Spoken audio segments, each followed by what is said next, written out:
Students we will discuss about the important news और उससे related जो इन्फॉर्मेशन है हमारे एग्जाम के पर्सपेक्टिव से इम्पोर्टेंट, उसके बारे में हम डिस्कस करेंगे। फर्स्ट न्यूज़ है वर्ल्ड बैंक के बारे में कि वर्ल्ड बैंक के द्वारा इंडिया का जो ग्रोथ फोरकास्ट है उसको 6.3 बताया गया है कि इंडिया का जो ग्रोथ फोरकास्ट है वो 6.3 रहेगा। इसके अंदर स्टूडेंट्स वर्ल्ड बैंक के द्वारा अपने स्टेटमेंट के अंदर इंडिया का जो सर्विस सेक्टर है उसके बारे में कहा गया कि सर्विस सेक्टर के अंदर आपको काफ़ी अच्छा स्ट्रॉन्ग होल्ड है इंडिया का देखने के लिए मिलेगा। सेकंड, यहाँ पे वर्ल्ड बैंक ने अपने स्टेटमेंट के अंदर कहा कि जो G20 कंट्रीज हैं, G20 कंट्रीज के अंदर इंडिया का आपको सेकंड नंबर पे जो ग्रोथ है वो आपको देखने के लिए मिलेगा। इसके अलावा स्टूडेंट्स अगर हम बात करें कि जो प्रेजेंट समय में रसिया यूक्रेन क्राइसिस की वजह से वर्ल्ड के अंदर आपको जो इकोनॉमीज़ का जो डेवलपमेंट है वो काफ़ी कम देखने के लिए मिलेगा, जो ग्रोथ रेट है वो काफ़ी कम है प्रेजेंट समय में due to Russia Ukraine crisis की वजह से। तो इंडिया का यहाँ पे जो सर्विस सेक्टर के अंदर अच्छा जो ग्रोथ है वो आपको यहाँ पे देखने के लिए मिलेगा आने वाले समय के अंदर में। इसके अलावा स्टूडेंट्स वर्ल्ड बैंक के द्वारा इंडिया का जो लेबर फोर्स पार्टिसिपेशन रेशियो है, जो लेबर फोर्स के अंदर में अगर महिलाओं को 50% यहाँ पे इंक्रीज होता है तो इंडिया जो हाई इनकम कंट्रीज हैं उनके इक्वल जो ग्रोथ है उसको अचीव करेगा। तो यहाँ पे जो प्रेजेंट समय में हमारा जो लेबर फोर्स पार्टिसिपेशन रेशियो कितना है 25%, इसको इंक्रीज करना है हमें 50%, जिससे कि हम हाई इनकम जो कंट्रीज हैं या हाई इनकम जो नेशंस हैं उनके इक्वल स्टेटस है उसको अचीव कर सकें। तो स्टूडेंट्स ये इकोनॉमी के पेज के ऊपर है ये न्यूज़ वर्ल्ड बैंक से रिगार्डिंग में। वर्ल्ड बैंक का जो इस्टेब्लिशमेंट है उसके बारे में आपको पता होना चाहिए स्टूडेंट। टू इम्पोर्टेंट जो फाइनेंशियल इंस्टीट्यूशन है, एक है वर्ल्ड बैंक और इसके अलावा है IMF। इन दोनों का जो इस्टेब्लिशमेंट आपको ब्रेटन वुड कॉन्फ्रेंस के थ्रू देखने के लिए मिलेगा। After the world war second एक ब्रेटन वुड कॉन्फ्रेंस होती है और उस ब्रेटन वुड कॉन्फ्रेंस के ये जो दो ट्विन्स हैं world bank and IMF। Next अगर हम बात करें स्टूडेंट्स, ये हमने टेक्स्ट एंड कंटेक्स्ट जो पेज है उसकी न्यूज़ से लिया है कि कोल सेक्टर के अंदर इंडिया का जो ग्रोथ है, वो इंक्रीज हुआ है कोल के अंदर प्रोडक्शन। तो आप देखिए कि कोल का कितना टाइप होते हैं। एक आपको देखने के लिए मिलेगा कि कोल के अंदर एंथ्रासाइट है, नेक्स्ट अगर हम बात करें बिटुमिनियस है, नेक्स्ट आपको बिटुमिनियस है, फिर आप देखिए कि लिग्नाइट है और आपको देखने के लिए मिलेगा पीट। तो ये चार टाइप का जो कोल है वो आपको देखने के लिए मिलता है, एंथ्रासाइट, लिग्नाइट और पीट है। इंडिया के अंदर जो anthracite one of the purest quality of coal है वो कहाँ पे मिलता है, वो आपको मिलेगा जम्मू एंड कश्मीर के अंदर। क्या स्टूडेंट्स उसको एक्सट्रैक्ट किया जाता है, बट स्टूडेंट्स उसके लिए मोर फाइनेंस का रिक्वायरमेंट है, मोर जो डेवलप टेक्नोलॉजी है उसका रिक्वायरमेंट है, क्योंकि हिमालयन सिस्टम का वहाँ पे टू मच हिली एरिया होने की वजह से उस एंथ्रासाइट अगर कोल को एक्सट्रैक्ट करना है तो टू मच टेक्नोलॉजी और फाइनेंशियल की आपको ज़रूरत होगी। नेक्स्ट अगर हम बात करें इनका जो आपको कितना इसके अंदर कार्बन का प्रेजेंस है वो आपको पता होना चाहिए कि हमारे यहाँ पे जो कोल है उसके अंदर में कार्बन का प्रेजेंस क्या है। जियोलॉजिकल जो फॉर्मेशन है उसका भी एक मेन रीजन है इंडिया के अंदर जो कोल है उसके डेवलपमेंट के रिगार्डिंग में। नेक्स्ट ये वर्ल्ड बैंक की जो न्यूज़ है उसको मेंशन किया गया है कि ग्रोथ फोरकास्ट को इतना बताया गया है 6.3 वर्ल्ड बैंक के द्वारा। नेक्स्ट अगर हम बात करें इकोनॉमिक वीकर सेक्शन का जो रिजर्वेशन है उसको जुडिशियल सर्विस के अंदर भी ऐड किया गया है बिहार के अंदर में। क्या हमारे यहाँ पे ऑल इंडिया जुडिशियल सर्विस है, जैसे हमारा IAS ऑफिसर्स होते हैं, IPS ऑफिसर्स हैं, वैसे क्या ऑल इंडिया जुडिशियल सर्विस है? स्टूडेंट्स अभी ये एग्जिस्टेंस के अंदर में नहीं आई है ऑल इंडिया जुडिशियल सर्विस। अगर ऑल इंडिया जुडिशियल सर्विस आएगी तो आर्टिकल 312 के अंदर, जो कि बेसिकली ऑल इंडिया सर्विस के रिगार्डिंग में है, उसके थ्रू इसको इस्टेब्लिश किया जाएगा। ये बिहार के रिगार्डिंग में न्यूज़ है कि बिहार के अंदर इकोनॉमिक वीकर सेक्शन का जो रिजर्वेशन है वो दिया गया है। EWS का जो कॉन्स्टिट्यूशन अमेंडमेंट एक्ट है वो उसके बारे में आपको पता होना चाहिए कि 103 जो कॉन्स्टिट्यूशन अमेंडमेंट एक्ट है जिसके थ्रू EWS रिजर्वेशन दिया गया कि जो 10% रिजर्वेशन है अबाउ देन द 50%, जो 50% का एक कैप लगाया गया था इंदिरा साहनी जजमेंट के द्वारा 92 के बाद में। तो 50% के भी एक्सट्रैक्ट करते हैं उसका भी यहाँ पे बाहर निकलते हुए, कैपिंग को क्रॉस करते हुए 50% जो टोटल जो 50% ओपन था उसके अंदर से 10% रिजर्वेशन है इकोनॉमिक वीकर सेक्शंस को दे दिया गया। अब स्टूडेंट्स यही रिजर्वेशन आप देखिए इसको हम और भी डिस्कस करेंगे इसी न्यूज़ के अंदर में। नेक्स्ट स्टूडेंट्स चिकन पॉक्स के बारे में है H5N1, जिसको हम की बेसिकली बर्ड फ्लू या एवियन इन्फ्लुएंजा के रूप से भी जानते हैं, H5N1। स्टूडेंट्स, इसका जो इन्फ्लुएंजा बी टाइप है, इन्फ्लुएंजा का जो बी टाइप इन्फ्लुएंजा है, उसकी वजह से ह्यूमंस को भी इफेक्ट आपको देखने के लिए मिलता है। तो साउथ अफ्रीका के अंदर H5N1 टाइप का जो इन्फ्लुएंजा है वो इंक्रीज हुए हैं उसके केसेस। काफ़ी सारे वहाँ पे जो चिकन्स हैं उनका वहाँ पे डेथ हुआ है। नेक्स्ट अगर हम बात करें स्टूडेंट डॉल्फिन के बारे में है, तो डॉल्फिन के बारे में आपको पता होना चाहिए कि फ्रेश वाटर डॉल्फिन, जो फ्रेश वाटर डॉल्फिन है वो 3-4 जगह मिलने को देखने के लिए मिलती हैं। एक तो आप देखें कि इंडस के अंदर वो पाई जाती हैं, इंडस के अंदर आपको देखने के लिए मिलेगी। नेक्स्ट अगर हम बात करें अमेजन का जो एरिया है, अमेजन जो रिवर है उसके अंदर में आपको देखने के लिए मिलेगी। इंडस है, अमेजन है। नेक्स्ट अगर हम देखें कि जो गैंगेटिक डॉल्फिन है, गैंगेटिक डॉल्फिन है। और यांगजे नाम की जो रिवर है, यांगजे नाम की जो रिवर है, कहाँ पे है यांगजे रिवर? चाइना के अंदर में। तो फ्रेश वाटर डॉल्फिन आपको 4 एरिया के अंदर देखने के लिए मिलती हैं, इंडस के अंदर में, अमेजन रिवर सिस्टम के अंदर में, गैंगेटिक रिवर सिस्टम के अंदर में, और यांगजे नाम का जो रिवर है चाइना के अंदर में। आप देखिए कि इंडस का जो इंडस रिवर सिस्टम का जो डॉल्फिन है, इंडस डॉल्फिन, वो आपको कभी कभी आपको यहाँ पे जो ब्यास नदी है, ब्यास नदी है उसके अंदर भी इसका जो प्रेजेंस है वो देखा जाता है। तो यहाँ पे अमेजन के अंदर जो डॉल्फिन्स हैं उनका यहाँ पे डेथ हुआ है। अमेजन की जो डॉल्फिन है उनको पिंक डॉल्फिन के नाम से भी जानते हैं, उनकी जो डॉल्फिन है उसको पिंक डॉल्फिन के नाम से भी जानते हैं अमेजन रिवर सिस्टम के अंदर में। जो गैंगेटिक डॉल्फिन है, इंडिया के अंदर जो गैंगेटिक डॉल्फिन है वो स्टूडेंट्स वो हमारा एक्वेटिक एनिमल है। और यूपीएससी के द्वारा 2014 के समय या 13 के समय प्रीलिम्स के अंदर ये क्वेश्चन पूछा गया था कि हमारा कौन सा एनिमल है जो एक्वेटिक एनिमल है, जिसे 2009 के समय गवर्नमेंट के द्वारा जो गैंगेटिक डॉल्फिन है उसको यहाँ पे शामिल किया गया था। अगर हम डॉल्फिन की बात करें, अमेजन जो रेन फॉरेस्ट का एरिया है वहाँ पे, तो स्टूडेंट्स अमेजन का वो रेन फॉरेस्ट का एरिया के अंदर जो पिंक डॉल्फिन पाई जाती है, जिसको कि हम अमेजन डॉल्फिन के नाम से भी जानते हैं, ये पिंक डॉल्फिन का जो है IUCN स्टेटस है वो एंडेंजर्ड है। This is all about the dolphin, जिसके बारे में आपको पता होना चाहिए। इंडिया में जो गैंगेटिक डॉल्फिन का आपको जो अगर हम सेंचुरी के बारे में बात करें तो विक्रमशिला सेंचुरी है बिहार के अंदर में, कि जो बिहार का जो एरिया है वहाँ पे विक्रमशिला सेंचुरी है। जो इंडियन गैंगेटिक डॉल्फिन है उसके रिगार्डिंग में इंडिया का एक्वेटिक एनिमल भी है। नेक्स्ट आप देखिए कि स्टूडेंट जब से काबुल का फॉल हुआ है 2021 के समय, उस समय से इंडिया ने अपना जो एम्बेसी है वहाँ पे क्लोज किया था। उसके बाद में एक टेक्निकल उस ऑफिस के रूप में उसको रीओपन किया कि कोई भी वहाँ पे ज़रूरत हो जिससे कि वहाँ पे लोगों को रेस्क्यू करना हो या इंडिया के कोई एसेट्स हो जिनको प्रोटेक्ट करना हो। नेक्स्ट आप देखिए कि काबुल का एम्बेसी जो दिल्ली के अंदर था उसको शट डाउन कर दिया गया है, क्योंकि तालिबान के द्वारा वहाँ पे काबुल को टेक ओवर किया गया। और उसके बाद से अपने जो प्रो तालिबानी जो पर्सनस हैं उनको यहाँ पे अपॉइंटमेंट करने की रिगार्डिंग में है। इंडिया तालिबान को नहीं रिकॉग्नाइज करता है। जब 1996 से लेकर 2001 तक तालिबान का वहाँ पावर के अंदर हुआ करता था, उस समय भी इंडिया के द्वारा तालिबान को नहीं रिकॉग्नाइज किया गया है। नेक्स्ट अगर हम बात करें स्टूडेंट्स, यहाँ पे नोबेल प्राइज़ के बारे में है कि जो हमारा फिजिक्स का जो नोबेल है, फिजिक्स का जो नोबेल है इन 3 पर्सन्स को दिया गया है। इनका नाम आप अच्छे से याद करना, किस चीज़ के रिगार्डिंग में दिया गया है ये आपको पता होना चाहिए। स्टूडेंट्स, एक प्रोसेस होता है एटो सेकेंड, एटो सेकेंड का एक प्रोसेस है। अब ये एटो सेकेंड का जो प्रोसेस है वो क्या है? एटो सेकेंड के प्रोसेस के अंदर यहाँ पे इन साइंटिस्ट के द्वारा ये प्रोसेस डेवलप किया गया कि लाइट का जो पल्स है, एटो सेकेंड प्रोसेस के अंदर में जो पल्स ऑफ लाइट है उसको यूज किया जाएगा। जो पल्स ऑफ लाइट है उसको यहाँ पे यूज किया जाएगा स्टडी करने के लिए जो इलेक्ट्रॉनिक डायनामिक्स है किसी भी मैटर के अंदर में। बेसिकली आप देखिए कि यहाँ पे स्लोली, अब जैसे हम बुलेट को फायर करते हैं, गन के थ्रू बुलेट को फायर किया जाता है, तो गन किस तरीके से मूव करती है, जो बुलेट है वो किस तरीके से मूवमेंट उसका है, उसको यहाँ पे ऑब्जर्व किया जाता है इस एटो सेकेंड के द्वारा, कि जो इलेक्ट्रॉन्स है उसका मूवमेंट किस तरीके से हुआ, मैटर के अंदर में किस तरीके से मूवमेंट हुआ है, उस सभी को यहाँ पे स्लोली वे में ऑब्जर्व किया जाता है इस एटो सेकेंड के द्वारा।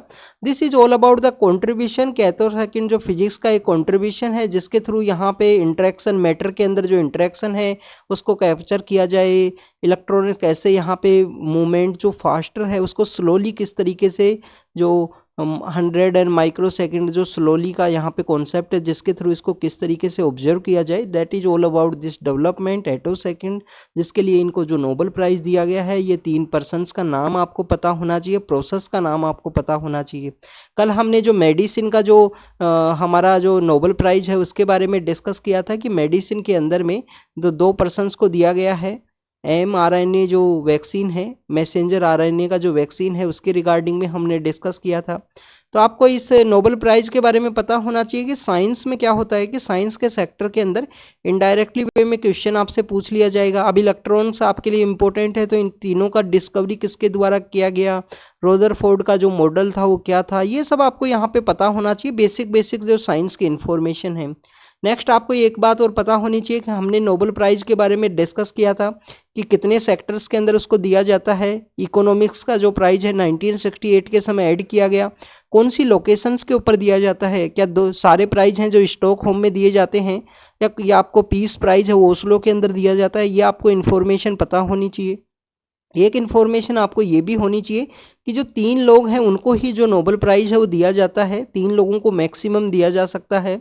नेक्स्ट स्टूडेंट, न्यूज़ क्लिक नाम की एक वेबसाइट है, एक न्यूज़ रिपोर्टिंग साइट थी, उसके जो पर्सन्स हैं उनको यहाँ पे चाइना के थ्रू फंडिंग आने का यहाँ पे एलिगेशंस लगाए गए हैं। और यूएपीए जो एक्ट है, अनलॉफुल एक्टिविटी प्रिवेंशन जो के रिगार्डिंग का जो एक्ट है, उसके अगेंस्ट में इनको चार्ज किया गया है। अनलॉफुल एक्टिविटी प्रिवेंशन एक्ट है, 1967 के समय ये एक्ट है इस्टेब्लिशमेंट के अंदर आया था। आप देखिए कि 2019 के समय इस एक्ट को अमेंड किया गया और जो टेरर एक्टिविटी है वो भी वहाँ पे ऐड की गई। और जो इंडिविजुअल पर्सन है उसको भी यहाँ पे इंडिविजुअल पर्सन को भी टेररिस्ट है वो डिक्लेयर किया जा सकता है इस एक्ट के थ्रू। एनआईए को पावर दी गई है, एनआईए का इस्टेब्लिशमेंट कब हुआ स्टूडेंट्स, नेशनल जो इन्वेस्टिगेटिव एजेंसी है। आप देखें कि 2008 के समय हमारे यहाँ पे जो मुंबई के अंदर टेरर अटैक हुआ था, मुंबई के टेरर अटैक के बाद में एनआईए का इस्टेब्लिशमेंट आया। और हमारे यहाँ पे एक नेशनल टेक्निकल ऑर्गेनाइजेशन और है, एनटीआरओ। ये 2 ऑर्गेनाइजेशन है जिनको आफ्टर द 26/11 जो मुंबई का हमारा अटैक है उसके बाद में इसको इस्टेब्लिश किया गया। तो इनके अगेंस्ट में जो सिटीजनशिप अमेंडमेंट एक्ट है, कम्युनल राइट्स है, वो सब यहाँ पे उसके अगेंस्ट में उनको प्रोपोगेंडा फैलाने के रिगार्डिंग में जो एलिगेशंस हैं वो लगाए गए हैं। अब ये कितने सही हैं ये तो जुडिशरी के अंदर जो केस चलेगा उसके अंदर ये डिसाइड होगा। This is all about the UAPA. Unlawful activity prevention act 1967 के समय आया था, उसके बाद में समय समय पे इसको अमेंड किया गया है। टेरर एक्टिविटी भी इसके अंदर ऐड की गई है, एनआईए को पावर दिया गया है। और इंडिया के बाहर भी कोई इंडियन ओरिजिन पर्सन है वहाँ के कमिट किया जाता है तो उसको यहाँ पे इस यूएपीए एक्ट के अंदर में उसको चार्ज किया जा सकता है। नेक्स्ट अगर हम बात करें स्टूडेंट्स ग्रीन वॉर रूम के बारे में है कि आने वाले समय में विंटर के समय में जो दिल्ली का जो एरिया है, दिल्ली के अंदर में आपको बेसिकली इस तरीके का जो एयर पोल्यूशन का सिचुएशन देखने के लिए मिलता है कि एयर की जो क्वालिटी है वो डे बाय डे डिक्लाइन होती है दिल्ली के एरिया के अंदर में। तो उसको 24/7 कैसे मॉनिटर किया जाए, उसका एक वॉर रूम है उसको बनाया गया है। हमने कुछ दिन पहले ईपीसीए जो यहाँ पे ऑर्गेनाइजेशन था जो सुप्रीम कोर्ट की एक रिकमेंडेशन के बाद में उसको 96 के समय इस्टेब्लिश किया गया था। ईपीसीए क्या था students, environment pollution and prevention control authority, जो 98 के समय आपको देखने के लिए मिलेगा। कौन से एक्ट के थ्रू इसको बनाया गया था, इन्वायरमेंट प्रोटेक्शन एक्ट 1986 का जो हमारा इन्वायरमेंट प्रोटेक्शन एक्ट है उसके through environment pollution and prevention control authority है उसको इस्टेब्लिश किया गया था। नेक्स्ट अगर हम बात करें स्टूडेंट्स इसी के रिगार्डिंग में हमारे यहाँ पे commission for air quality and management जिसके द्वारा इसको रिप्लेस किया गया, ये 2020 के समय इस्टेब्लिशमेंट में आया। Commission for air quality and management है। स्टूडेंट्स यहाँ पे आप देखिए कि जो न्यू दिल्ली के आसपास के जो एरियाज़ हैं, जैसे ये दिल्ली है, दिल्ली के आसपास आप देखिए कि हरियाणा ने तो दिल्ली को चारों तरफ से लगभग 80 या 70-80% के आसपास एरिया है उसको कवर कर रखा है। उसके सराउंडिंग में है हरियाणा। एक तरफ से आपको उत्तर प्रदेश देखने के लिए मिलेगा जो गाजियाबाद का जो रीजन है वहाँ से। तो आप देखें कि हरियाणा को यहाँ पे दिल्ली के अंदर अगर एयर पोल्यूशन को कंट्रोल करना है तो हरियाणा को यहाँ पे ऐड किया गया है। यहाँ पे राजस्थान का भी कुछ पार्ट ऐड किया गया है। इसके अलावा अगर हम बात करें स्टूडेंट्स, पंजाब को यहाँ पे ऐड किया गया और वेस्टर्न यूपी है जो आपको देखने के लिए मिलेगा। तो इस एक्ट के थ्रू में इन एरियाज़ को कवर करने की बात की गई कि नेशनल कैपिटल टेरिटरी के आसपास में दिल्ली के अलावा हरियाणा, राजस्थान, पंजाब और वेस्टर्न उत्तर प्रदेश का जो पार्ट है जिसको यहाँ पे कवर किया गया है, जिससे कि एयर क्वालिटी को इम्प्रूव किया जा सके। मेन एयर क्वालिटी के रिगार्डिंग में जो इश्यू है वो आपको देखने के लिए मिलते हैं। एक स्टेबल बर्निंग काफ़ी ज़्यादा न्यूज़ के अंदर होता है। एंटी डस्ट जो कैंपेन है उनको भी चलाया जाएगा। आप देखिए कि कंस्ट्रक्शन एंड डिमोलिशन का जो एक्टिविटी है वो भी एक मेन कारण है। और आप देखिए कि इसके अलावा जो फायर क्रैकर हैं उनके रिगार्डिंग में आपको इश्यूज़ देखने के लिए मिलते हैं, जिसके अंदर ग्रीन क्रैकर हैं जो गवर्नमेंट के द्वारा नीरी और हमारा यहाँ पे अलग अलग ऑर्गेनाइज CSIR एंड नीरी के द्वारा उसको डेवलप किया गया है, जिसके बारे में हमने ऑलरेडी डिस्कस किया है कि ग्रीन क्रैकर जो CSIR और नीरी के द्वारा बनाए गए हैं, स्वास है, सफल है, उनके बारे में आपको पता होना चाहिए कौन कौन से उसके अंदर ऑर्गेनाइज जो चीज़ें हैं वो यूज़ की जाती हैं, कैसे उसको वो ग्रीन क्रैकर काम करते हैं। ये सभी टॉपिक्स एक दूसरे से इंटर रिलेटेड है और आपके एग्जाम के पर्सपेक्टिव से इम्पोर्टेंट है। नेक्स्ट अगर हम बात करें स्टूडेंट्स कारगिल के बारे में है, कारगिल का एरिया जब जम्मू एंड कश्मीर को 2019 के समय बाइफरकेट किया गया, तो एक तो आपको जम्मू एंड कश्मीर का एरिया देखने के लिए मिलता है, एक यहाँ पे जो लद्दाख है उसको बनाया गया। तो लद्दाख के अंदर में जो कारगिल का जो रीजन है उसको यहाँ पे हिली एक जो ऑटोनोमस हिली डिस्ट्रिक्ट काउंसिल है, ऑटोनोमस लद्दाख ऑटोनोमस हिली डिस्ट्रिक्ट काउंसिल है, उसके रूप में डेवलप किया गया। अब आपको एक बात पता होना चाहिए कि लद्दाख के द्वारा हमारे को 6th शेड्यूल के अंदर ऐड कीजिए, हमारे को जो 6th शेड्यूल है जिसके अंदर आपको प्रेजेंट समय में कौन कौन से जो आपको देखने के लिए मिलेंगे, 6th शेड्यूल जिसके अंदर प्रेजेंट समय में कौन कौन से स्टेट्स हैं, आसाम, मेघालय, त्रिपुरा और मिजोरम। अब इसको याद करने का तरीका आप अपने हिसाब से देख लेना। मैंने इसको याद किया है AMTM के नाम से, 5-10 बार इसको अच्छे से याद किया तो आप याद हो सकता है कि आप यहाँ पे मेघालय से मणिपुर रिप्लेस कर सकते हो, तो आप अपने हिसाब से इसको देख लेना। आसाम, मेघालय, त्रिपुरा, मिजोरम 4 स्टेट हैं जिनको 6 शेड्यूल का वो पार्ट है। 6 शेड्यूल के अंडर स्टूडेंट्स क्या किया जाता है, उसके अंदर ऑटोनोमस डिस्ट्रिक्ट काउंसिल है। ऑटोनोमस डिस्ट्रिक्ट काउंसिल आपको देखने के लिए मिलेगी जिसके अंदर कितने मेंबर्स होंगे, जिसके अंदर 30 मेंबर्स होते हैं। 26 मेंबर्स को एडल्ट फ्रेंचाइजी के थ्रू इलेक्ट किया जाता है, 4 मेंबर वहाँ पे नॉमिनेट किए जाते हैं। This is all about the autonomous district council जो किसके अंदर है, 6 शेड्यूल के अंदर। प्रेजेंट समय में कौन कौन से स्टेट हैं, आसाम, मेघालय, त्रिपुरा, मिजोरम, लद्दाख के अंदर वहाँ पे इलेक्शन होने वाले हैं। इनकी भी डिमांड थी कि हमको 6 शेड्यूल के अंदर ऐड किया जाए। लद्दाख का जो ऑटोनोमस हिली डिस्ट्रिक्ट काउंसिल है या लद्दाख का जो हिली डिस्ट्रिक्ट काउंसिल है वहाँ पे इलेक्शन होंगे कारगिल के अंदर। वहाँ पे डिमांड ये भी था कि जो जास्कर का जो रीजन है उसको बेसिकली एक डिस्ट्रिक्ट के रूप में डिक्लेयर किया जाए, और आफ्टर द जो हम जब से 370 को रिमूव किया गया है उसके बाद से ये फर्स्ट टाइम वहाँ पे इलेक्शन है उनको कंडक्ट किया जाएगा।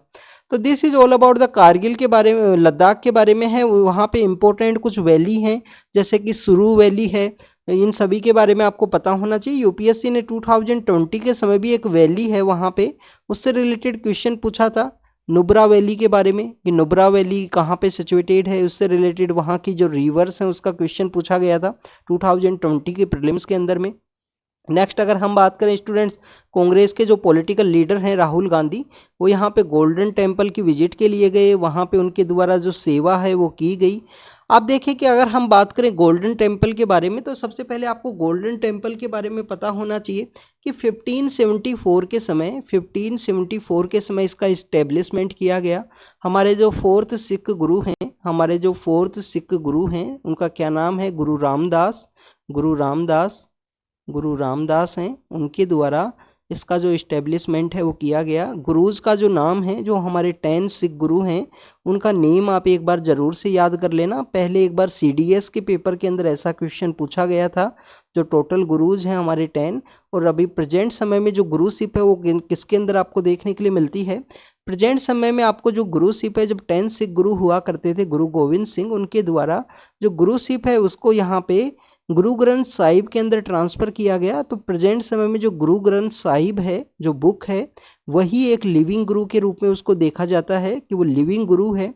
तो आप देखें कि ये जो गुरु ग्रंथ साहिब है, ये 2021 के समय भी न्यूज़ के अंदर थी, जब हमने फर्स्ट न्यूज़ अफगानिस्तान के बारे में रीड की, अफगानिस्तान के बारे में।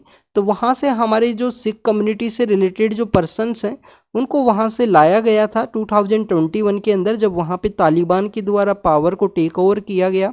तो आप वहाँ पे हमारे जो अर्बन अफेयर्स के जो मिनिस्टर हैं, हरदीप सिंह पुरी, HS पुरी, जो हमारे अर्बन अफेयर्स के मिनिस्टर हैं, उनके द्वारा गुरु ग्रंथ साहिब को काफ़ी सैक्रोसेंट वे में वहाँ से इंडिया के अंदर ट्रांसफ़र किया गया था, कि काफ़ी सारे गुरुद्वारा थे अफगानिस्तान के रीजन के अंदर भी। तो वहाँ के लोगों को जब लाया गया तो उस समय भी ये टॉपिक काफ़ी ज़्यादा न्यूज़ के अंदर था, गुरु ग्रंथ साहिब के बारे में। नेक्स्ट अगर हम बात करें स्टूडेंट्स, यहाँ पे जो पॉलिटिकल लीडर हैं उनके द्वारा जो रुमाला बेसिकली एक क्लॉथ होता है, एक सेक्रेड क्लॉथ होता है, जिसके द्वारा जो गुरु ग्रंथ साहिब है उसको कवर किया जाता है उस सेक्रेड क्लॉथ के द्वारा। तो दिस इज वो भी इनके द्वारा यहाँ पे दिया गया गोल्डन टेम्पल के अंदर में। 1574 के समय 4th सिख गुरु हैं गुरु रामदास, उनके द्वारा इसको स्टार्ट किया गया। आने वाले समय में जो भी गुरु हैं उनका इम्पोर्टेंट कंट्रीब्यूशन आपको देखने के लिए मिलता है। गोल्डन कलर के बिहाइंड में गोल्डन टेम्पल को गोल्डन क्यों कहा जाता है, तो महाराजा रंजीत सिंह जो हैं उनका इम्पोर्टेंट कंट्रीब्यूशन आपको पता होना चाहिए कि उनके द्वारा जो गोल्ड है उसको डोनेट किया गया था इसके रिगार्डिंग में। तो this is all about the golden temple. इसको दरबार साहिब या हरमिंदर साहिब द गुरुद्वारा के नाम से भी हम जानते हैं। हाईएस्ट रिलीजियस बॉडी है यहाँ पे सिख, जो कांग्रेस गवर्नमेंट के द्वारा समय समय पर जब कांग्रेस गवर्नमेंट पावर के अंदर आई थी, तो उनके द्वारा यहाँ पे उनके जो पुराने जो एक्शंस हैं उसको कंडेम भी किया गया था कि 1984 के समय ऑपरेशन ब्लू स्टार, उनके द्वारा अपना जो एक्शंस हैं उनको बेसिकली उनके लिए अपोलॉजी इनके द्वारा किया गया कि 1984 का ऑपरेशन ब्लू स्टार है। उसके बाद में देखिए कि 84 के समय हमारी जो प्राइम मिनिस्टर हैं इंदिरा गांधी, उनका असैसिनेशन होता है। उसके अगेंस्ट में भी उसके बाद में जो एंटी-6 राइट्स इंडिया के अंदर आपको देखने के लिए मिलेंगे, उसके रिगार्डिंग भी यहाँ पे अपोलॉजी है वो मांगी गई थी। तो this is all about the some incident जिनके बारे में आपको पता होना चाहिए। गोल्डन टेम्पल है 1574, 4 सिख गुरु रामदास। आप देखिए कि 1574 के समय उस समय हमारे यहाँ पे कौन से मुगल रूलर हैं जो रूल किया करते थे, अकबर आपको देखने के लिए मिलेंगे। तो कभी कभी क्वेश्चन ऐसे पूछ लिया जाएगा कि 3-4 एक्टिविटी आपको दे दी जाएंगी और पूछ लिया जाएगा कि अकबर के टेन्योर के समय कौन कौन सा हुआ, या अकबर जब पावर के अंदर में थे तो कौन कौन सी एक्टिविटी आपको देखने के लिए मिलती है। 1574 के समय अकबर पावर के अंदर हैं, तो अकबर का पावर के समय ही आपको यहाँ पे गुरु रामदास होते हैं, कंटेम्प्रेरी गुरु हैं उनके। नेक्स्ट है स्टूडेंट्स यूनिफॉर्म सिविल कोड के बारे में। यूनिफॉर्म सिविल कोड जिसका यहाँ पे उत्तराखंड की रिगार्डिंग में वहाँ के पॉलिटिकल लीडर का कोई स्टेटमेंट है। हमारे लिए यूनिफॉर्म सिविल कोड इंपॉर्टेंट है, आर्टिकल 44 के अंदर आपको देखने के लिए मिलता है। बट आर्टिकल 44 आप देखिए कि DPSP है, directive principle of state policy है, तो ये जस्टिसेबल नहीं है, इसका इम्प्लीमेंटेशन करना कोई ज़रूरी नहीं है गवर्नमेंट के लिए। DPSP बेसिकली गाइडिंग प्रिंसिपल हैं कि गवर्नमेंट के द्वारा जब भी पॉलिसी का फ्रेमवर्क किया जाता है, जब भी पॉलिसी बनाई जाती है, कोई भी नई स्कीम बनाना हो, कोई भी डिसीजन लेना हो, तो इन जो DPSP हैं इनको ध्यान में रखते हुए गवर्नमेंट के द्वारा बनाई जाती हैं कुछ ना कुछ पॉलिसी। आर्टिकल 44 के अंदर DPSP आपको देखने के लिए मिलेगा। इंडिया के अंदर एकमात्र स्टेट है गोवा के अंदर आपको जो यूनिफॉर्म सिविल कोड है वो यहाँ पे इम्प्लीमेंट किया गया है।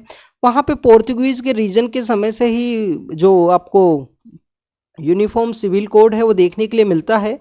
इसके अलावा स्टूडेंट्स इंडिया के अंदर टू मच डाइवर्सिटी है, तो यहाँ पे यूनिफॉर्म सिविल कोड को किस तरीके से इम्प्लीमेंट किया जाएगा, ये एक स्टिल एक कंसर्न आपको समय समय पे अलग अलग जो स्टेटमेंट्स हैं, एडिटोरियल्स हैं, उनके अंदर देखने के लिए मिलता है। क्योंकि इंडिया के अंदर डाइवर्सिटी इतनी है, हमारे यहाँ पे हर एक ट्राइबल कम्युनिटी का अलग यहाँ पे पर्सनल जो यहाँ पे इनके जो कोडिफिकेशन है, पर्सनल जो लॉज हैं वो आपको देखने के लिए मिलते हैं। ट्राइबल कम्युनिटी कम्प्लीटली डिफरेंट है। हमारे यहाँ पे जो रिलीजियस कम्युनिटीज़ हैं तो रिलीजियस कम्युनिटीज़ के अंदर भी जो पर्सनल लॉज हैं काफ़ी ज़्यादा डिफरेंट होने की वजह से इसका इम्प्लीमेंटेशन स्टिल एक कंसर्न है। गोवा के अंदर है, डीपीएसपी का पार्ट है, नॉन जस्टिसेबल है, नहीं इम्प्लीमेंट किया जा सकता गवर्नमेंट के द्वारा जो फोर्सफुली आपको देखने के लिए मिलेगा आर्टिकल 25 के अंडर में। सॉरी, फोर्सफुली वर्ड यूज नहीं करेंगे यहाँ पे, बेसिकली वर्ड ये होगा कि इसका इम्प्लीमेंटेशन जो ज़रूरी है या नहीं, आप कोर्ट के लिए अप्रोच कर सकते हो या नहीं। तो आर्टिकल 25 के अंदर अगर ये होता तो इसको आप अप्रोच करते। आर्टिकल 44 का वायलेशन आप 25 के अकॉर्डिंग आपको देखने के लिए मिलेगा, जो कि बेसिकली आपका फंडामेंटल राइट का पार्ट है। वायलेशन अगर होता है तो आप यहाँ पे सुप्रीम कोर्ट के अंदर, हाई कोर्ट के अंदर अप्रोच कर सकते हो।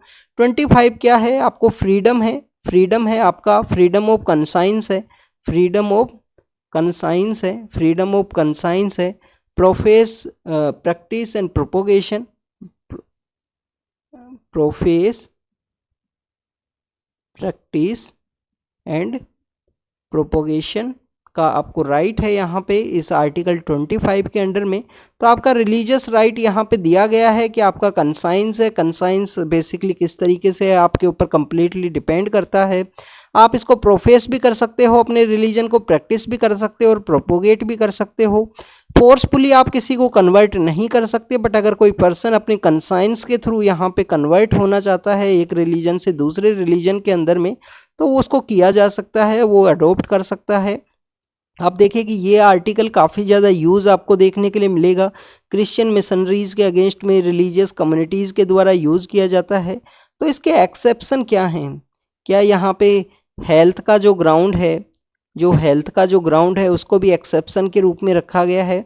आर्टिकल 25 के एक्सेप्शंस को रीड करना और कमेंट सेक्शन के अंदर बताना, ये आपके लिए होमवर्क है स्टूडेंट्स। नेक्स्ट विश्व भारती यूनिवर्सिटी के बारे में है स्टूडेंट्स। शांति निकेतन को वर्ल्ड हेरिटेज कमेटी का मीटिंग कहाँ पे हुआ था? रियाद के अंदर में। रियाद कहाँ है? सऊदी अरेबिया के अंदर, वहाँ पे मीटिंग हुआ। ये क्यों बताया? काफ़ी बार ऐसा क्वेश्चन पूछ लिया जाएगा कि कौन सी मीटिंग के अंदर डिसाइड किया गया था कि जो शांति निकेतन है उसको क्या दिया जाएगा, जो यूनेस्को हेरिटेज जो साइट है उसका स्टेटस दिया गया है शांति निकेतन को। इंडिया के अंदर प्रेजेंटली जो यूनेस्को हेरिटेज साइट कितनी है? 42 में कौन कौन सी हैं? शांति निकेतन, होयसाला को ऐड किया गया है, होयसाला के जो टेम्पल हैं उनको। आप देखिए कि शांति निकेतन के अंदर विश्व भारती जो यूनिवर्सिटी है वो इस्टेब्लिश है, जो 1921 के समय इस्टेब्लिश की गई थी रविंद्रनाथ टैगोर के द्वारा। वहाँ पे एक रोड का कंट्रोवर्सी का न्यूज़ था पिछले कुछ समय से, वहाँ पे ये कंटिन्यूस न्यूज़ के अंदर देखने के लिए मिलेगी। विश्व भारती यूनिवर्सिटी एकमात्र यूनिवर्सिटी है जिसके जो चांसलर हैं वो आपको पीएम देखने के लिए मिलते हैं। वेस्ट बंगाल का ये सेंट्रल यूनिवर्सिटी है एकमात्र विश्व भारती यूनिवर्सिटी।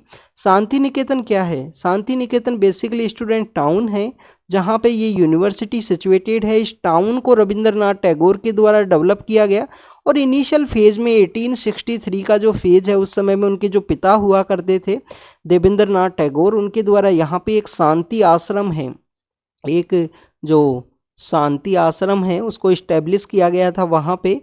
और उसी का एक्सटेंशन ये टाउन बीरभूम डिस्ट्रिक्ट के अंदर है। कहाँ पे है? बीरभूम डिस्ट्रिक्ट में। बीरभूम डिस्ट्रिक्ट कहाँ पे है? ये आपको देखने के लिए मिलेगा बंगाल के अंदर, वेस्ट बंगाल के अंदर में। This is all about the विश्व भारती यूनिवर्सिटी। रोड का वहाँ पे कंस्ट्रक्शन के रिगार्डिंग में एक 3 किलोमीटर का रोड है, उसके रिगार्डिंग का इश्यू आपको कंटिन्यूस न्यूज़ के अंदर देखने के लिए मिलेगा, जो 2021, 22 हर तीसरे दिन ये न्यूज़ के अंदर होता है। नेक्स्ट अगर हम बात करें यहाँ पे कुडनकुलन पावर प्रोजेक्ट के बारे में है। कुडनकुलन का जो रिगार्डिंग में एक पेटिशन है PIL है उसको फाइल किया गया था, उसको डिसमिस कर दिया गया है मद्रास हाई कोर्ट के द्वारा। यहाँ पे 2-4 चीज़ें रीड करेंगे। एक तो आपको मद्रास हाई कोर्ट के बारे में एक इन्फॉर्मेशन ये होनी चाहिए कि कौन सा ऐसा यूनियन टेरिटरी है जो मद्रास हाई कोर्ट उसको अपने अंडर में कवर करता है। तो वो देखिए कि स्टूडेंट्स उस यूनियन टेरिटरी का नाम है पुडुचेरी। अंडमान एंड निकोबार को कौन कवर करता है, कौन सा हाई कोर्ट, वो आपको पता होना चाहिए, कैलकाटा हाई कोर्ट उसको कवर करता है।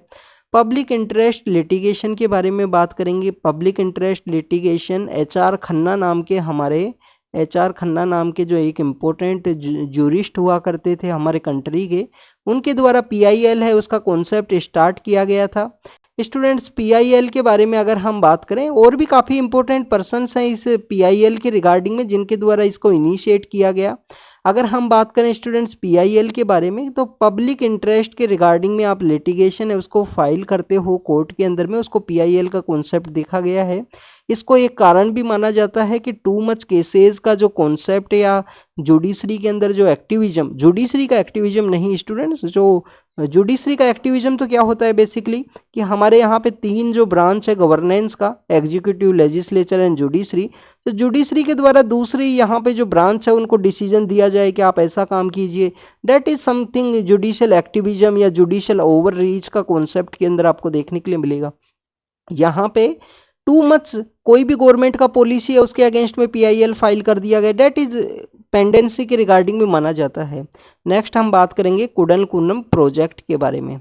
अब सबसे पहले आपको 2-3 चीज़ें पता होनी चाहिए इंडिया के अंदर जो न्यूक्लियर पावर प्रोजेक्ट्स हैं उनके बारे में। आप देखिए कि हमारे यहाँ पे महाराष्ट्र के अंदर कौन सा है, महाराष्ट्र के अंदर है तारापुर, महाराष्ट्र के अंदर कौन सा है, तारापुर। आपके पास भी जब भी ऐसा क्वेश्चन आए ना न्यूक्लियर पावर प्रोजेक्ट का मेंस के अंदर में, तो आपको ऐसे ड्रॉ मैप है वो बनाना होगा, रफली मैप, और बताना होगा, जिससे कि आपको आधा नंबर 1 नंबर एक्स्ट्रा मिलेगा उस क्वेश्चन के अंदर में।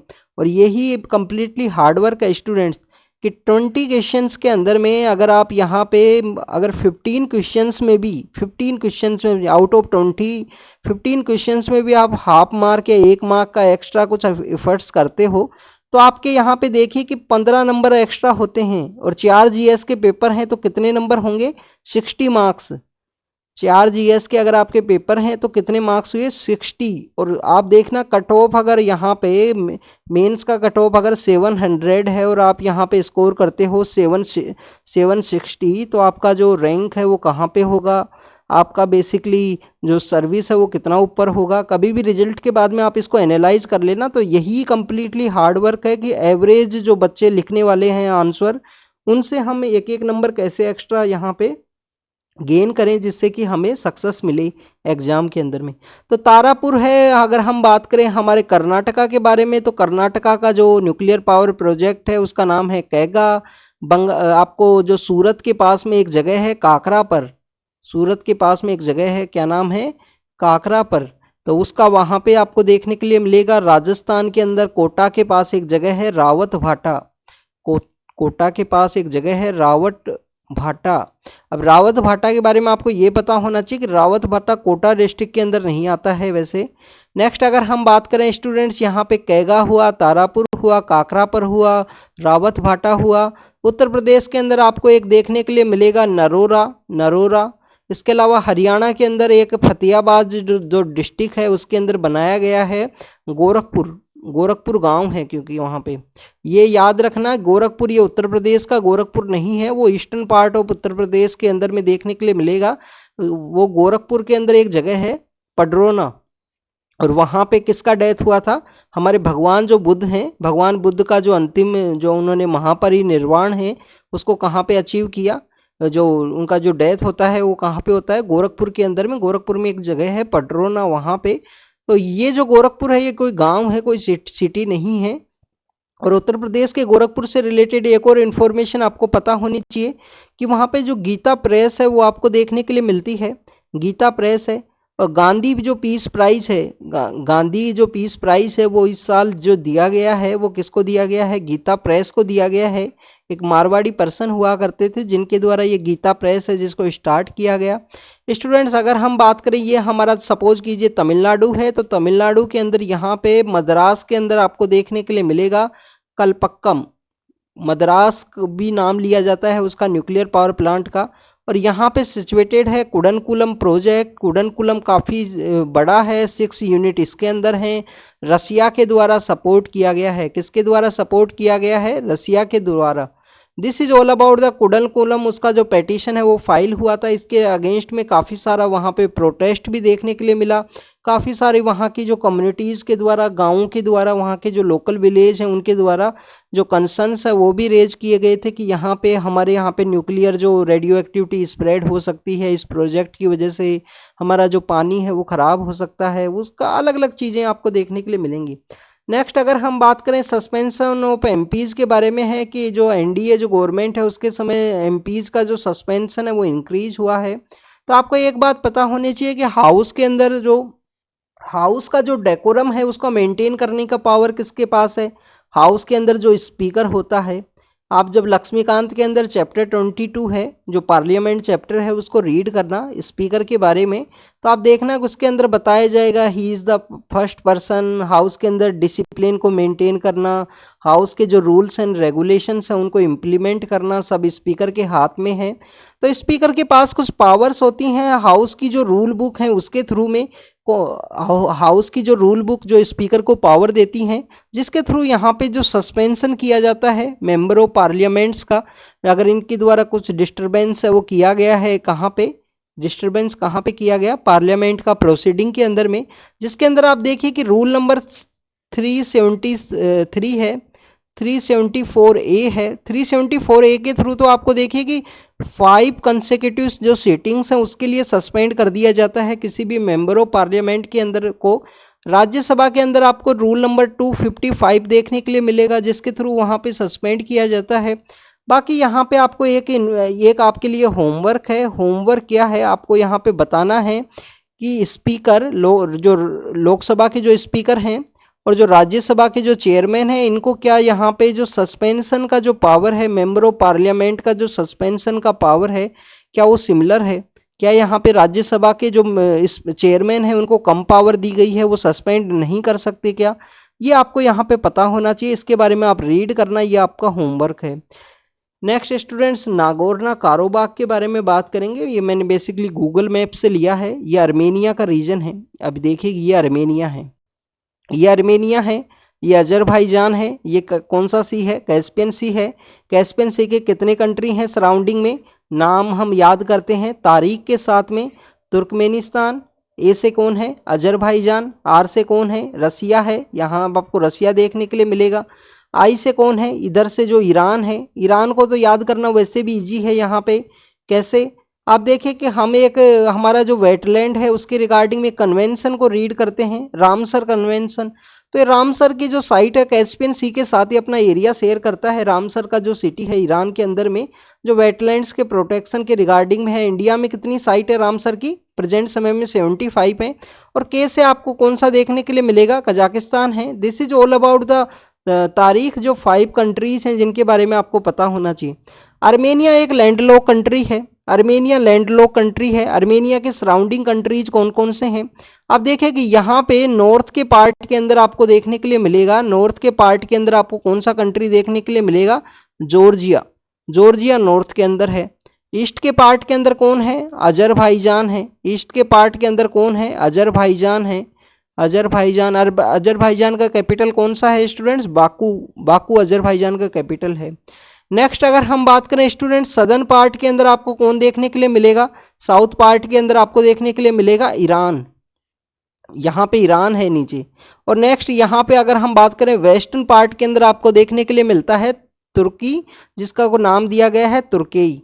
तो ये है आर्मेनिया का पोजीशन। आर्मेनिया एक लैंडलॉक कंट्री है। इसका जो सराउंडिंग कंट्रीज हैं उनको बार बार याद करना आपके लिए इम्पोर्टेंट है। ऐसे ही क्वेश्चंस पूछे जाते हैं। अफगानिस्तान का क्वेश्चन पूछा गया था। और ये बेसिकली क्या है स्टूडेंट्स? ब्लैक सी है। यहाँ पे ये आपको क्रेमिया का रीजन देखने के लिए मिलेगा। और ये जो कौन सा है? सी ऑफ अजोव। ये है सी ऑफ अजोव जो रसिया ने कैप्चर कर लिया था। और सी ऑफ अजोव को कौन सी स्ट्रेट कनेक्ट करती है ब्लैक सी के साथ में? कर्च स्ट्रेट। कर्च स्ट्रेट बार बार याद करना, ये अच्छे से रिवाइज करोगे ना तो याद रहेगा सब। नेक्स्ट अगर हम बात करें स्टूडेंट्स, ये सब हमने देखा। अब आप देखिए कि यहाँ पे ये जो बाउंड्री है ना, ये बाउंड्री आपको दिख रही है, उसके भी काफ़ी अंदर जाके अजरबैजान के अंदर ये रीजन था नागोर्नो काराबाख।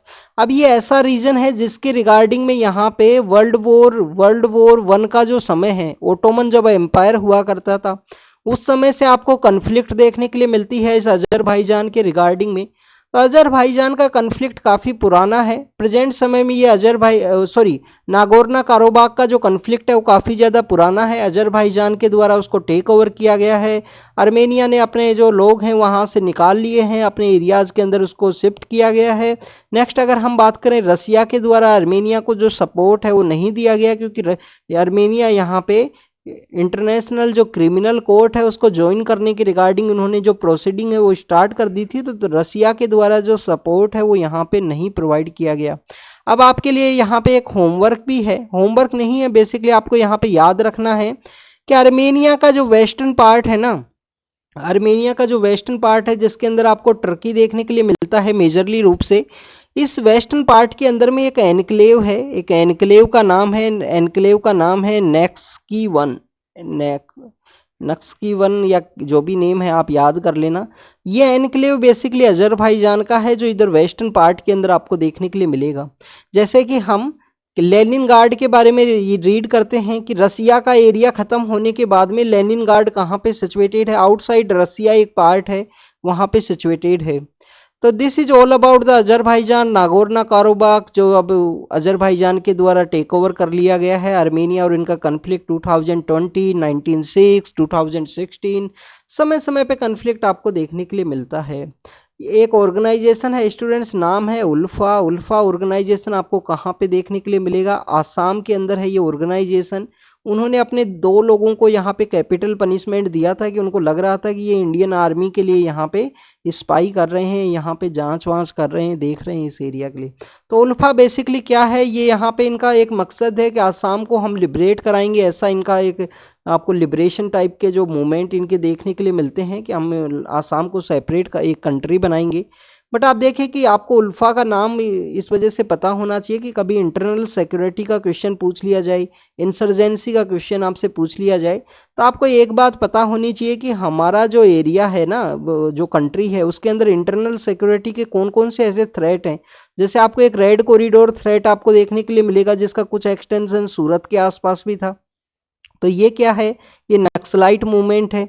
सेपरेटिस्ट का जो कॉन्सेप्ट अलग अलग एरियाज के अंदर जो देखने के लिए मिलेगा, तो ऐसा क्वेश्चंस आपसे पूछे जा सकते हैं। तो आपको पता होना चाहिए उल्फा नाम का जो ऑर्गेनाइजेशन है आसाम के अंदर डील करता है, और उल्फा का जो बेसिकली मेन जो फुल फॉर्म है इसका क्या है, United liberation front of Assam. Assam का यूनाइटेड लिबरेशन फ्रंट है ULFA.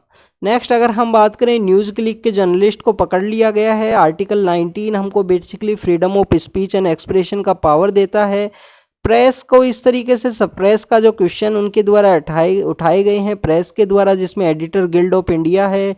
Editor guild of India के बारे में हमने डिस्कस किया था कि कैसे एक इम्पोर्टेंट पर्सनैलिटी है जिसके द्वारा उसको इस्टेब्लिश किया गया था 1978 के समय आफ्टर द इमरजेंसी। जो उस समय में हमारे एक कुलदीप नैयर नाम के इम्पोर्टेंट पर्सन हुआ करते थे जिनके द्वारा इसको इस्टेब्लिश किया गया था। नेक्स्ट अगर हम बात करें प्रेस फ्रीडम इंडेक्स के बारे में, तो प्रेस फ्रीडम इंडेक्स 2023 का जो आया था ये इसी के रिगार्डिंग में हम डिस्कस कर रहे हैं।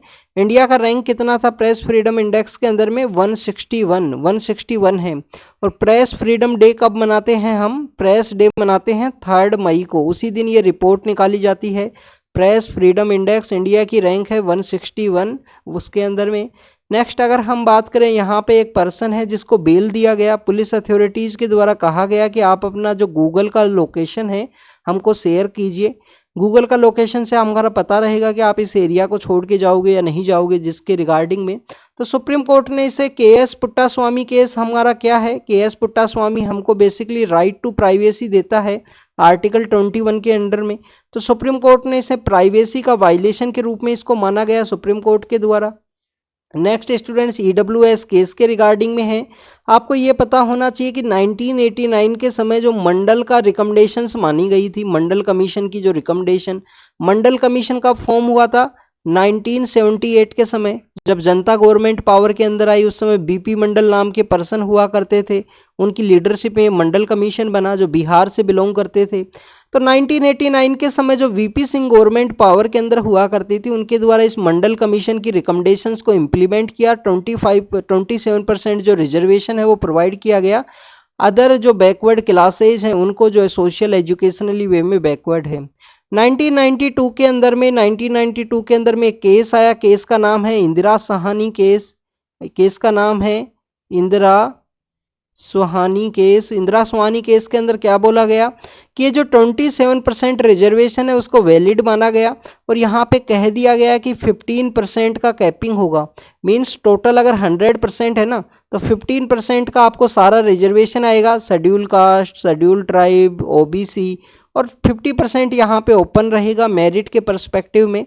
तो यहाँ पे आप देखिए कि जब से ईडब्ल्यूएस का रिजर्वेशन केस आया है, ईडब्ल्यूएस रिजर्वेशन केस के अंदर क्या दिया गया कि इस 50% में से जो 10% का जो रिजर्वेशन है, इस 50% में जो 10% का रिजर्वेशन है, जो फॉरवर्ड कम्युनिटीज हैं जो जनरल के अंदर काउंट होती हैं, अगर वो इकोनॉमिक वीकर हैं तो उनको ऐड किया जाएगा। ये यहाँ पे ऐड किया गया था। अब यहाँ पे कास्ट सेंसस को कंडक्ट किया गया है रिसेंटली। तो कास्ट सेंसस को कंडक्ट करने के बाद में आप देखिए कि यहाँ पे माना गया है कि ईडब्ल्यूएस की रूलिंग को यूज किया जाएगा 50% जो कोटा है उसको ब्रीच करने के रिगार्डिंग में। हमारी गवर्नमेंट के द्वारा 103rd कॉन्स्टिट्यूशन अमेंडमेंट एक्ट के थ्रू ईडब्ल्यूएस का जो रिजर्वेशन वो प्रोवाइड किया गया। बट आप देखिए कि इसकी वजह से कैपिंग तो क्रॉस हुई है। जो सुप्रीम कोर्ट की जजमेंट है उसके अंदर में जो जज हैं उन्होंने माना था कि ये बेसिकली कैपिंग क्रॉस करने के रिगार्डिंग में नहीं है, यहाँ पे 10% रिजर्वेशन दिया जा सकता है। तो यहाँ पे हो सकता है कि इसको यूज़ किया जाए आने वाले समय में। This is all about the fact जो आपके लिए पता होने चाहिए।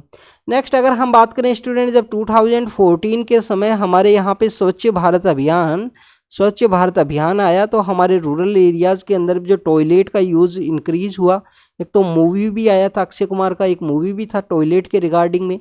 नेक्स्ट आप देखिए कि अब यहाँ पे रिपोर्ट के अंदर कहा गया है कि स्वच्छ भारत अभियान के थ्रू, स्वच्छ भारत मिशन के थ्रू जो टॉयलेट्स बने थे, स्पेशल जो शेड्यूल कास्ट, शेड्यूल ट्राइब के जो एरियाज़ हैं वहाँ पे इनका यूज़ है वो डिक्लाइन हुआ है। ये वर्ल्ड बैंक का एक पेपर है वो बताता है बेसिकली। अब गवर्नमेंट के द्वारा इनको रिजेक्ट किया जाएगा कि यहाँ पे ऐसा नहीं है। तो this is all about the कि टॉयलेट का जो फंक्शन है वो रिड्यूस हुआ है प्रेजेंट समय में आफ्टर द 2018-19 के बाद में। उस समय भी कुछ यहाँ पे इश्यूज थे कि फंक्शनल टैप वाटर का ना होना, वाटर की अवेलेबिलिटी ना होना, ऐसे काफ़ी सारे कुछ इश्यूज उस समय भी यहाँ पे जो कंसर्न्स है वो रेज किए गए थे। ओपन डेफिकेशन फ्री करना था, इंडिया को ओपन डेफिकेशन फ्री करना था। उस समय में गवर्नमेंट का एक ही टारगेट था, टॉयलेट का जो यूज़ है इसके थ्रू काफ़ी सारी जो डिग्निफाइड लाइफ देना वुमेन्स को। इसके अलावा आप देखिए काफ़ी सारी ऐसी प्रॉब्लम्स है, हेल्थ के इश्यूज, जिनको यहाँ पे रिड्यूस किया गया था तो फंक्शन जो टॉयलेट्स का यूज़ को इंक्रीज करके रिगार्डिंग में। और स्वच्छ भारत अभियान के थ्रू उसको एक जन आंदोलन है वो बनाया गया। आर्मेनिया के पार्लियामेंट ने यहाँ पे वोट जो रेफरेंडम है, सॉरी रेफरेंडम नहीं, जो प्रपोजल है उसको वोट किया है कि हमको आईसीसी है उसको ज्वाइन किया है। रसिया के द्वारा जो कंसर्न्स है वो रेज किए गए। बट आप देखिएगा आर्मेनिया का यहाँ पे जो अजरबैजान का इश्यू था उसके अंदर रसिया के द्वारा जो सपोर्ट है वो नहीं दिया गया। नागोर्नो कारोबाग के रीजन के अंदर में आप देखिए कि नागोर्नो कारोबाग के अंदर जो आर्मेनियन कम्युनिटी के जो लोग हैं उनकी संख्या ज़्यादा हुआ करती थी और आरजीज की जो संख्या है वो आपको कम देखने के लिए मिलेगी, वो माइनॉरिटी के अंदर है वहाँ पे। बट फिर भी उसके अजरबैजान के द्वारा उसको टेक ओवर किया गया। इंटरनेशनल क्रिमिनल कोर्ट के बारे में बात करें, 2002 के समय ये इस्टेब्लिश हुआ, रोम स्टैट्यूट के थ्रू इसको इस्टेब्लिश किया। हेडक्वार्टर कहाँ है? हेडक्वार्टर आपको देखने के लिए मिलेगा हेग के अंदर में, जो नीदरलैंड का पार्ट है हेग, वहाँ पे इसका हेडक्वार्टर है। हेग के अंदर में इसका हेडक्वार्टर है इंटरनेशनल क्रिमिनल कोर्ट का। आप देखिए कि पुतिन को बेसिकली इंटरनेशनल क्रिमिनल कोर्ट के द्वारा वहाँ पे अरेस्ट करने की बात की गई थी, इसलिए पुतिन के द्वारा जो ब्रिक्स का जो समिट है उसको अटेंड करने के लिए नहीं गए थे, क्योंकि अफ्रीकन कंट्रीज उसका पार्ट है। इंडिया एआईसीसी को अभी यहाँ पे साइन नहीं किया है इंटरनेशनल क्रिमिनल कोर्ट को। नेक्स्ट परचेजिंग जो पावर है उसके रिगार्डिंग में एक पीएमआई इंडेक्स आपको देखने के लिए मिलता है। पीएमआई इंडेक्स के बारे में आपको ये पता होना चाहिए कि जो डिफरेंट सर्वेज हैं, अलग अलग जो कंपनीज के जो सर्वे होते हैं उसके बेसिस पे इसको यहाँ पे निकाला जाता है। पीएमआई जो आपका जो परचेजिंग जो पावर है उसके रिगार्डिंग का ये आपको जो सर्वे है। अगर हम बात करें तो स्टूडेंट्स ये जो सर्वे इंडेक्स है ये एक सर्वे बेस इंडेक्स है, क्योंकि ऑलरेडी जो सर्वेज हैं उनके बेसिस पे इस इंडेक्स को निकाला जाता है। इसके अंदर आपको यहाँ पे बताया गया कि different survey very different from industrial production, ऐसा कुछ यहाँ पे बातें की गई हैं। इंडिया का जो PMI है वो स्लिप हुआ है, 15 मंथ्स के लो के अंदर में है। मैन्युफैक्चरिंग यहाँ पे डिक्लाइन हुआ है। अगर जब भी ये PMI इंडेक्स आपको हाई देखने के लिए मिलेगा, पॉजिटिव देखने के लिए मिलेगा, तो इकोनॉमी के अंदर आपको जो पॉजिटिव कॉन्सेप्ट है, पॉजिटिव मैसेज है, वो देखने के लिए मिलता है। और जब भी आपको PMI इंडेक्स नेगेटिव के लिए रहेगा तो that show the economy struggling phase के अंदर है, मैन्युफैक्चरिंग और सर्विस सेक्टर अभी स्ट्रगलिंग के अंदर में है। मंथली बेसिस पे इसको निकाला जाता है। कुछ दिन पहले हमने इंडस्ट्रियल जो IIP इंडेक्स है, इंडेक्स ऑफ इंडस्ट्रियल प्रोडक्शन के बारे में भी डिस्कस किया था। उसकी कोर इंडस्ट्रीज के बारे में बात किया था। 8 उसकी कोर इंडस्ट्रीज हैं, जिसका कितना 15.27% वेटेज है। This is all about the today's newspaper discussion. जो भी इंपॉर्टेंट फैक्ट्स हैं उनके बारे में हमने डिस्कस किया। Thank you students, thank you very much.